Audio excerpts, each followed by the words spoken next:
ونستعينه ونستغفره ونؤمن به ونتوكل عليه ونعوذ بالله من شرور انفسنا ومن سيئات اعمالنا من يهده الله فلا مضل له ومن يضلل فلا هادي له واشهد ان لا اله الا الله واشهد ان محمدا عبده ورسوله اما بعد فان خير الحديث كتاب الله وخير الهدي محمد صلى الله عليه وسلم وشر الامور محدثاتها وكل محدثه بدعه وكل بدعه ضلاله وكل ضلاله في النار. أعوذ بالله من الشيطان الرجيم. بسم الله الرحمن الرحيم.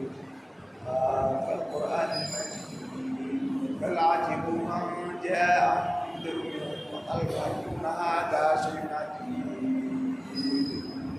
أإذا متنا وكنا ترابا ذلك رجل بعيد قد علمنا ما تنكرون فإننا كتاب حفيظ بل كذبوا بالحق لما جاءهم أمر مريض أفلم ينظروا إلى السماء فوقهم كيف بنيناها وسيرناها وما لها من فروج والأرض مددناها وألقينا فيها رواسي وأنبتنا فيها من كل زوج بهيج تبصرة وذكرى لكل عبد منيب ونزلنا من السماء ماء مباركا فأنبتنا به جنات وحب الحصيد والنخل باسقات لها ثمر نضيد رزقا لعباد الرحمن بهذه بلدة ميتا كذلك الخروج كذبت قبلهم قوم واصحاب الرس والثمود وعاد وفرعون وعلوم واصحاب الرس وقوم تربا كذب الرسل معهم فواريد أفعين بخلق الأول بل هم في لبس من خلق جديد. بارك الله لنا ولكم في القرآن العظيم ونفعنا بالآيات الحكيم إنه تعالى جواد كريم رؤوف رحيم.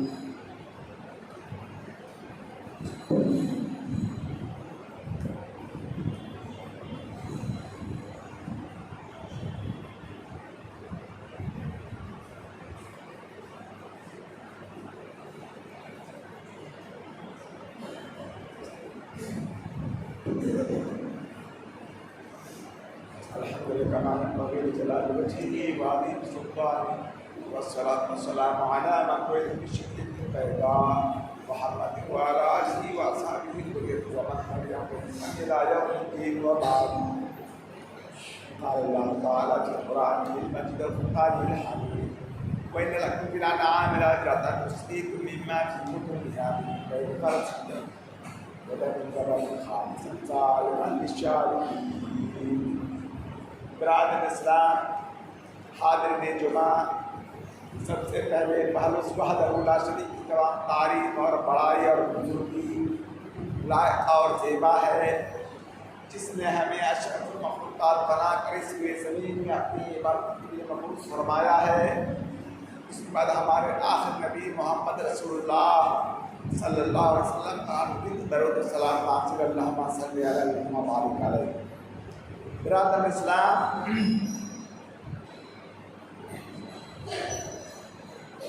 آپ کے سامنے قرآن مجید کی ایک چھوٹی سی آیت کی تلاوت کی گئی ہے۔ انشاءاللہ اسی کی روشنی میں کچھ باتیں کروں گا تو، اور اس کے بارے میں اخلاص کا معنی بتایا گیا ہے۔ یہ تعلیمی سال کا پہلا جمعہ ہے، اس کے اندر ہمارے عزیز عالم طلباء مدرسہ آئے ہیں علم حاصل کرنے کے لیے۔ ہمیں چاہیے، اور اساتذہ بھی موجود ہیں، اساتذہ اور طلباء دونوں کو چاہیے کہ اخلاص کے ساتھ تعلیم کی شروعات کریں اور اپنے تمام احباب کی رمضان بعد زندگی بالکل مومنانہ، متقیانہ، پرہیزگارانہ طور پر شروع کریں۔ انشاءاللہ وہ دنیا اور کامیاب ہوگی۔ تو اخلاص ہم دیکھیں گے کہ اخلاص کا کیا معنی ہے، اس کی کیا قدر و منزلت ہے، اس کا محل کیا ہے، اس کی کیا فضیلت ہے۔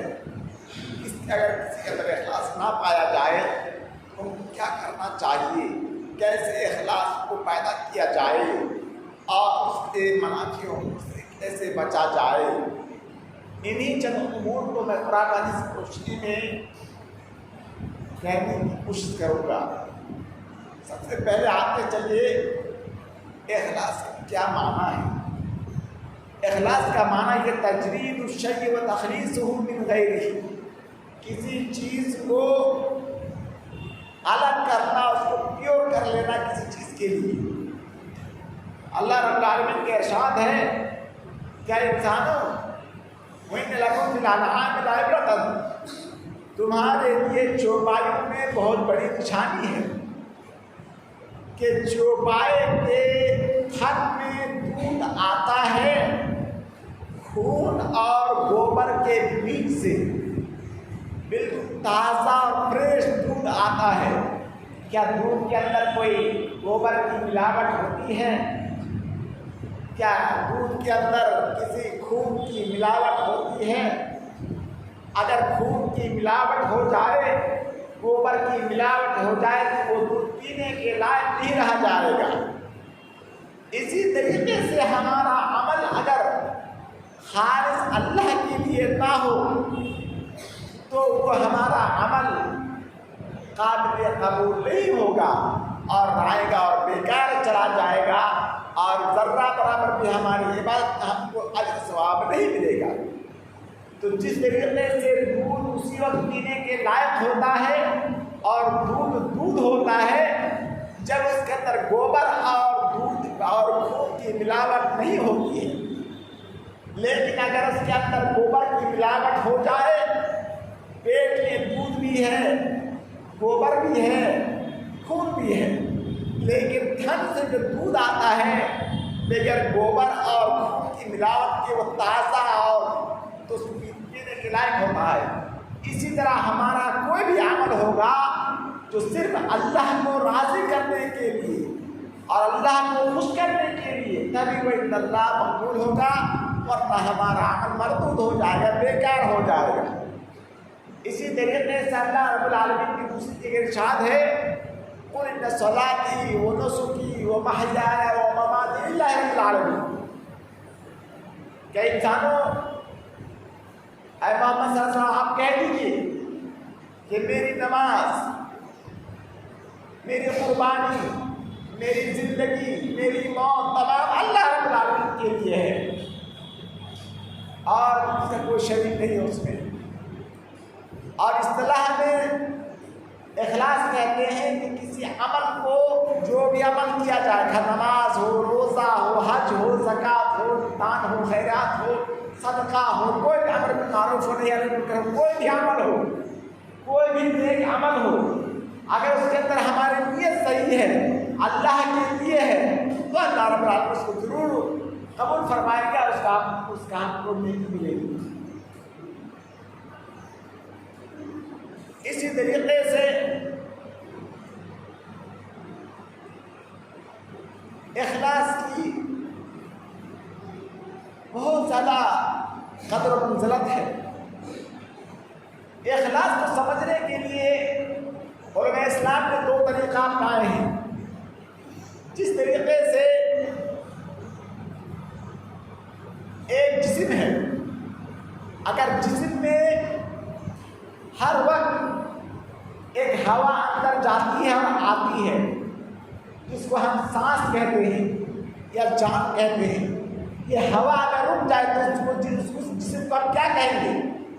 مردہ کہیں گے، مر گیا، اس کو جلدی سے ہٹاؤ اور دفناؤ، وہ مردہ ہے۔ اسی طریقے سے وہ عمل جس کے اندر اخلاص نہ ہو، وہ عمل مردہ ہے اور بیکار ہے، اس کی کوئی قیمت نہیں ہے۔ جس طریقے سے ایک جسم کے اندر جب جان نکل جاتی ہے، روح نکل جاتی ہے، تو اس کو مردہ کہتے ہیں ہم، اور اس کی کوئی قیمت نہیں ہے، اس کو پھینک دیتے ہیں، مٹی کے اندر دفنا دیتے ہیں، جلا دیتے ہیں، اس کی کوئی قیمت نہیں ہے۔ ٹھیک اسی طریقے سے ہمارا کوئی بھی عمل ہو، بڑا سے بڑا عمل ہو، چھوٹا سے چھوٹا عمل ہو، نماز ہو، حج ہو، زکوٰۃ ہو، صدقہ ہو، امر بالمعروف ہو، نہی عن المنکر ہو، کوئی بھی کام ہو، اگر اس کے اندر اخلاص نہیں ہے، بیکار ہے، بالکل گرد و غبار میں اڑنے والی چیز ہے۔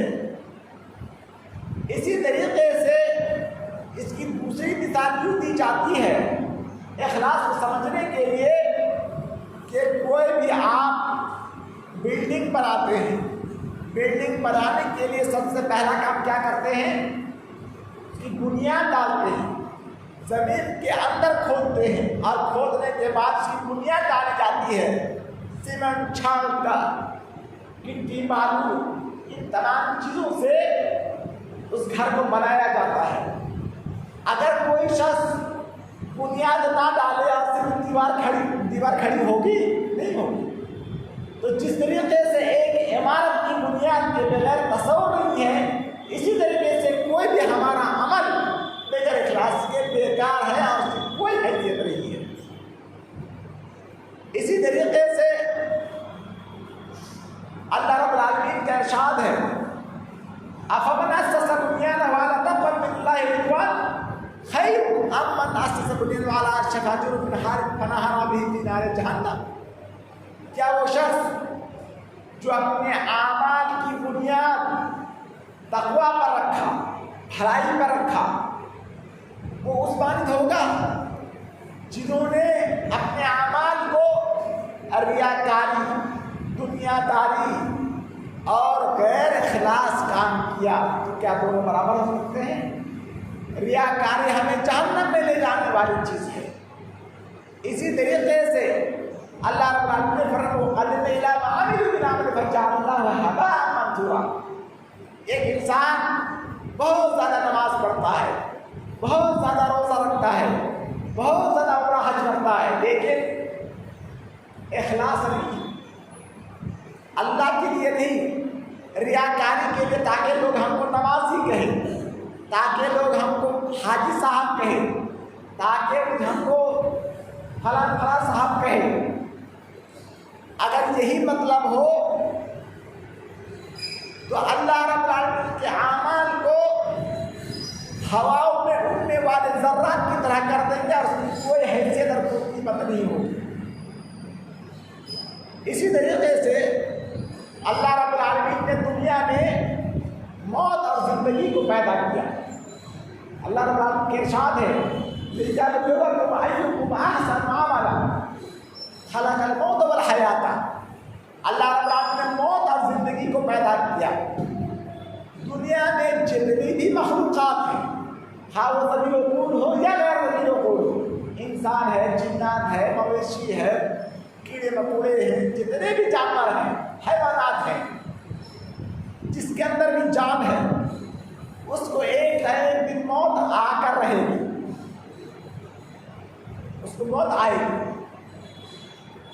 تو جب اس کو موت آئے گی تو اللہ رب العالمین موت بھی پیدا کیا ہے، زندگی بھی پیدا کیا ہے۔ کیوں؟ کسی کا حساب کتاب نہیں لیا جائے گا، صرف انسان اور جنات کا حساب کتاب ہوگا۔ کیا جنات ہم سے الگ ہے؟ ہم کو نہیں دیکھ رہے کہ ہم کوئی سجرہ درہ نہیں ہے، ہم اپنی اصلاح کیسے کریں؟ انسان کا حساب کتاب ہوگا۔ زندگی ہم کو دی ہے اللہ رب العالمین، خلق الموت والحیاۃ، اور موت بھی دے دی۔ کیوں؟ لِيَبْلُوَكُمْ أَيُّكُمْ أَحْسَنُ عَمَلًا، تاکہ ہم کو آزمائش کریں، ہمارا امتحان لے کر اللہ رب العالمین کہ کون احسن عمل کرتا ہے، بہترین عمل کرتا ہے۔ قاضی خضیر بن ایاس سے پوچھا گیا کہ قاضی صاحب یہ احسن عمل کا کیا معنی جو قرآن میں ہے؟ تو قاضی خضیر بن ایاس جواب دیتے ہیں کہ میں اخلص ہوں واسوب ہوں، جو اخلص ہو اور اسوب ہو۔ پھر دوبارہ لوگوں نے سوال کیا کہ ہم لوگوں کو اس کا معنی سمجھ میں نہیں آیا اور مزید تفصیل کر کے بتلائیے۔ تو قاضی صاحب کہتے کہ سنو، میں اسوب ہوں وہ اخلص ہوں۔ اخلص و معنی جو صرف اللہ کے لیے کام کیا جائے، وہ اسوب ہو جو قرآن و حدیث کے مطابق ہو۔ یہ دو چیزیں جب پائی جائیں گی تو وہ عمل عند اللہ مقبول رسول ہوگا اور ہم جنت کے مستحق بن گے اور جہنم ہم پر حرام ہو جائے گی. اخلاص ہوگا اور قرآن حدیث کے مطابق ہوگا. اسی طریقے سے امام طحاوی رحمہ اللہ کہتے ہیں توحیدان لا نجات الا بہما. انسان کی توحید دو توحید ہے، ان دونوں کے بغیر کوئی عمل کا کوئی تصور نہیں. توحید المرسل، ایک رسول بھیجنے والا اور رسول، اللہ کی ہمیں اطاعت کرنی ہے اور جو کچھ اللہ کے رسول نے فرمایا ان دونوں کی اطاعت کرنی ہے. اگر یہ دو توحید، توحید الوہیہ اور توحید الرسالہ، دونوں کو ہم نے اگر پورا کر لیا، اللہ کی فرما برداری کیے، رسول کے احکام کو مان لیے، تو ہماری زندگی دنیا اور دونوں میں کامیاب ہے. اسی طریقے سے اخلاص کا گھر کہاں ہے؟ اخلاص کہاں سے پیدا ہوتا ہے؟ انسان کا اخلاص پیدا ہوتا ہے دل سے، جس کو ہم اردو زبان میں دل کہتے ہیں اور عربی میں اس کو قلب کہتے ہیں. اس بارے میں اللہ کے رسول صلی اللہ علیہ وسلم کی صحیح حدیث ہے، بخاری شریف میں موجود ہے یہ حدیث، انما الاعمال بالنیات، تمام اعمال کا دار و مدار نیتوں کے اوپر ہے. فمن كانت هجرته الى الله ورسوله فهجرته الى الله ورسوله. بس جن کی ہجرت، جن کی کوشش اللہ اور اس کے رسول کے لیے ہوگی تو ان کو اللہ اور اس کے رسول مل جائے گا، جنت مل جائے گی، جہنم سے حرام ہو جائے گا. ومن كانت هجرته للدنيا يصيبها أو امرأة ينكحها فهجرته إلى ما هاجر إليه.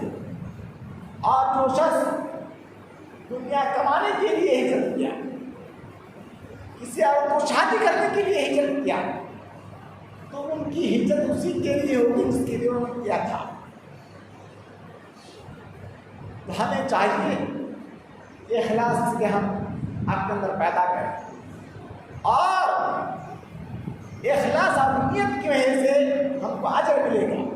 حتی اللقمۃ التی تجر فی فم امرأۃ صدقہ، کھانے کا وہ لقمہ جو ہم کما کر اپنے بیوی کے منہ میں ڈالتے ہیں، ہماری بیوی لوگ کھاتی ہے، اس کے اندر بھی ہم کو اجر ملے گا کہ ہم نے خون پسینہ کر کے پیسہ کمایا اور حلال روزی سے اپنے بیوی بال بچوں کو پالا پوسا اور بڑا کیا، تو اللہ رب العالمین اس کا بھی اجر دے گا. اپنے بیوی بال بچوں کو جو خرچ کرتے ہیں اس کا اجر ملے گا. جب ہماری یہ صحیح ہے کہ ہم اللہ تیری حلال روزی سے ہم اپنے بیوی بال بچوں کی پرورش کر رہے ہیں تو اس کو نیکی ملے گی. اسی طریقے سے یہ اخلاص مطلوب ہے ہر چیز میں، کہ وہ ڈاکٹر ہو، انجینئر ہو، عالم ہو، قاری ہو، محدث ہو، فقیہ ہو، کوئی بھی دنیا میں کام کرتا ہو، کوئی بھی پیشہ کرتا ہو، اس پیشے میں اس کو مخلص ہونے ہوگا. اور جو حلال روزی ہم کماتے ہیں تو یہ بھی عبادت ہے. ہمارا کام کہ نیت کے اعتبار سے ہم کو بدلا ملے گا. ہم کھرانے کی نیند سو رہے ہیں، وہ پڑھ کے سوئے ہوئے ہیں، ہم سو رہے ہیں، ہم کو نیکی مل رہی ہے. ہم جاگ کے قرآن حدیث کے مطابق جاگے، ہم کو نیکی مل رہی ہے. اس لیے کہ ہم نے ہر کام قرآن حدیث کے مطابق کر دیا ہے تو ہمیں کیا ملے گا؟ اس کا اجر ملے گا. ہم کامیاب ہیں کہ دنیا آخرت میں. اسی طریقے سے ایک شخص نے فرمایا کہ اللہ کے رسول، ایک شخص علم سیکھتا ہے اور اس کو قیامت کے دن لایا جائے گا اور کہا جائے گا تم نے علم کیوں سیکھا تھا؟ تو کہے گا دین کو پھیلانے کے لیے، اسلام کو بلند کرنے کے لیے. تو اللہ کہے گا کذب تھا، تم نے جھوٹ بولا، تم نے تو دنیا میں اس لیے عالم بنا تھا تاکہ تم کو لوگ بڑا عالم کہیں، تمہاری مزدوری تم کو مل چکی ہے، اب تم کو کچھ بھی نہیں ملے گا۔ تو میرا دل سوئے گا بہت پیارا بچے سوئے گا زندہ۔ ایسا عالم کو، ریاکار عالم کو، عالم دین کو بھی چہرے کے بل گھسیٹ کر کے جہنم میں ڈال دیا گیا۔ قیامت کے دن ایک قاری صاحب کو لایا جائے گا اور پوچھا جائے گا تم نے قرأت کیوں سیکھا تھا؟ وہ کہے گا میں لوگ میرے دین کو پھیلانے کے لیے، اسلام کی بلندی کے لیے سیکھا تھا، قاری صاحب بنا تھا۔ اللہ کہے قدم تک نے جھوٹ بولا، تم نے تو قاری صاحب اس لیے سیکھا تھا تاکہ لوگ تم کو بہت اچھا قاری کہے، تمہاری ہر چیز تعریف ہو، تمہاری نیت یہ تھی، تم کو بدلہ مل چکا ہے، جاؤ جہنم میں جس کو بھی چہرے کے بل گھسیٹ کے جہنم میں ڈال دیا جائے۔ اسی طرح سے مجاہد کو لایا جائے گا اور کہا جائے گا تم نے دنیا میں جہاد کیا تھا، کہا میں نے جہاد کیا تھا۔ کہا جائے کیوں جہاد کیا تھا؟ تاکہ تیرا کلمہ بلند ہو اور اسلام کو پھیلانے کے لیے۔ اللہ کہے گا دلوں کہ ہم جانتا ہے اللہ تعالیٰ اے مجاہد تو جھوٹا ہے، تم نے تو اس لیے جہاد کیا تھا تاکہ دنیا میں تم کو بڑا بہادر کہے، تم کو بدلہ مل چکا ہے، دنیا میں تم کو بہادر کہا جا چکا ہے۔ پھر ایسا مجاہد کو بھی چہرے کے بل گھسیٹ کر کے جہنم میں ڈال دیا جائے گا۔ کہنے کی بات یہ ہے کہ ہم عالم بن جائیں، قاری بن جائیں، مجاہد بن جائیں، یہ کافی نہیں ہے نجات کے لیے جب تک کہ ہمارا اندر اخلاص نہ ہو، اللہ کے لیے نہ ہو، صرف اللہ کو خاص کرنے کے لیے یہ بات نہ ہو تو ہمارا عمل بیکار اور رائے گا ہے۔ اسی طریقے سے یہ حدیث جب معاویہ رضی اللہ تعالیٰ عنہ پر پڑھی گئی تو بے ہوش ہو کر گر پڑے۔ بادشاہ تھے، صحابی رسول، پہلا بادشاہ کے سامنے جب یہ حدیث پڑھی گئی تو وہ بے ہوش ہو کر گر پڑے کہ سبحان اللہ، ایک عالم کو بھی دنیا قیامت کے دن صرف عالم بننے سے نجات کے لیے کافی نہیں ہے، قاری کے لیے کافی نہیں ہے، مجاہد کے لیے بھی مجاہد جہاد کرنا کافی نہیں ہے جب تک کیا اخلاص نہ ہو، للہیت نہ ہو، اصل اور اخلاص نہ ہو، قرآن حدیث کے مطابق نہ ہو، تو وہ ہمارا عمل رائے گا اور برباد اور بیکار ہے، کوئی کسی نے کام کا نہیں۔ اس طریقے سے ہمیں چاہیے کہ ہم پھر جب وہ ہو سنبھالے تو نماور کا صدق اللہ و رسول، اللہ اور اس کے رسول نے بالکل سچ فرمایا ہے۔ جب ہو سنبھالے معاویہ رضی اللہ عنہ سے گر پڑے ہیں، جب ہو سنبھالے یہ جملہ تھا ان کا صدق اللہ و رسول، اللہ اس کے رسول نے سچ کہا ہے۔ اسی طریقے سے اس کی بڑی اہمیت ہے تاکہ ہم اللہ سے پھر یہی دعا کریں کہ اللہ تعالیٰ ہمیں ہدایت کی توفیق دے، اپنے اعمال میں، اپنے کردار میں اخلاص لانے کی توفیق دی تاکہ ہم دنیا میں بھی خوشحال ہو سکیں، آخرت میں بھی کامیاب ہو سکیں، اور ہمارا ٹوٹا پھوٹا جو بھی عمل ہو، بہت زیادہ عمل اگر نہ بھی کر پائیں، ٹوٹا پھوٹا عمل بھی انشاءاللہ نجات کے لیے کافی ہوگا اگر اس کے اندر اخلاص ہو اور الہیت ہو۔ اسی طریقے سے عبداللہ بن مسعود رضی اللہ تعالیٰ عنہ کی ایک اثر سے میں اپنی باتوں کو ختم کروں گا، خاص کر کے طلباء اور علماء کے لیے یہ حدیث ہے۔ عبداللہ بن مسعود کہا کرتے تھے ایھا الناس لا تعلموا العلم لثلاث، تین وجہ سے علم کو مت سیکھنا، لتجادلوا به الفقہاء، بڑے بڑے علماء اور فقہاء سے جدل و جدال کیا جائے، جھگڑا کیا جائے، مناقشہ کیا جائے، کرنے کی صلاحیت پیدا ہو۔ اگر یہ نیت ہے تو بالکل جہنمی ہے۔ اس لیے کچھ لوگ علم سیکھتے ہیں تاکہ جاہلوں کے اوپر، نادانوں کے اوپر اپنی فوقیت کو ظاہر کریں، یہ بھی غلط ہے۔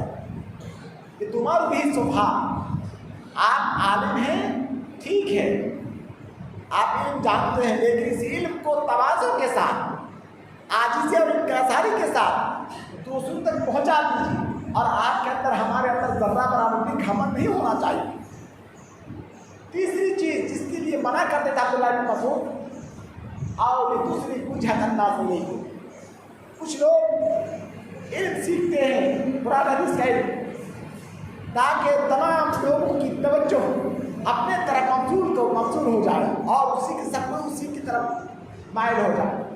نہیں، ہمیں علم سیکھ کر کے اللہ کی طرف دعوت دینی ہے، رسول کی طرف دعوت دینی ہے، جنت کی طرف دعوت دینی ہے لوگوں کو، اپنے نفس کی طرف نہیں.